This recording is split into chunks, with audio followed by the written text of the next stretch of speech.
অনেক ভাই আমাদের কাছে প্রশ্ন পাঠিয়েছেন যে ওয়াশিং মেশিনে কাপড় পাক করার পদ্ধতিটা কি, কেমন হবে, পদ্ধতিটা কি।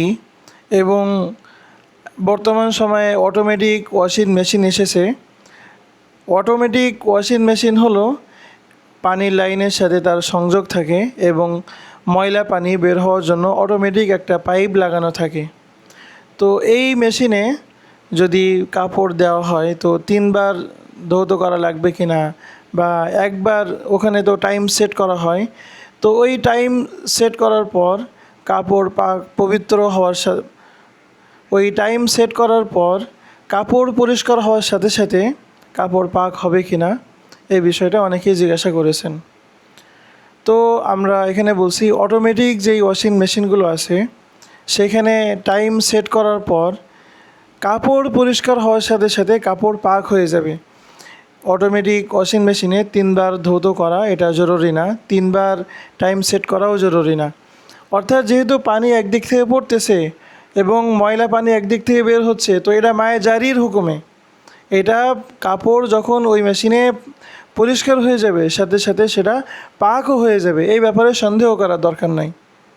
আচ্ছা, এরপর দ্বিতীয় কথা হলো যে ম্যানুয়াল ওয়াশিং মেশিন, সেটা একসময় ম্যানুয়ালি পাওয়া যেত, কিন্তু বর্তমানে ম্যানুয়াল মেশিন এটা অনেক কম পাওয়া যায়, কিন্তু তবুও এরা বাজারে একেবারে পাওয়া যায় না বিষয়টা এমন না, পাওয়া যায়, অল্প স্বল্প পাওয়া যায়।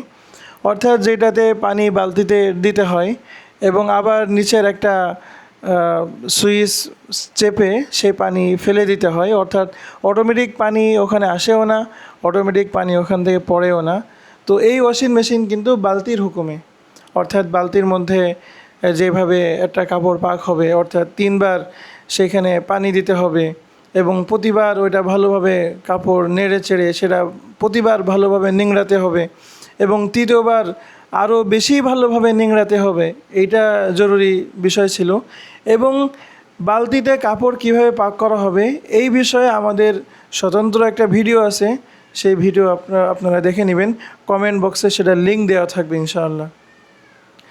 তো আমরা শেষ কথা সারসংক্ষেপ আবার বলি যে অটোমেটিক ওয়াশিং মেশিনে স্বাভাবিকভাবে কাপড় পাক করলেই, স্বাভাবিকভাবে কাপড় পরিষ্কার করলেই সেটা পাক বলে গণ্য হবে। আর ম্যানুয়াল ওয়াশিং মেশিনে 3বার নতুন পানি দেওয়া লাগবে এবং প্রতিবার ওই কাপড় ভালোভাবে চেপা লাগবে, চেপে পানি ঝরানো লাগবে এবং তৃতীয়বার আরও খুব ভালোভাবে পানি দিয়ে পরিষ্কার করার পর ওই কাপড়টা চেপে যখন নেড়ে দিব তখন ওই কাপড় পাক বলে গণ্য হবে। আল্লাহ তাআলা আমাদের সঠিক বোঝার তৌফিক দান করেন।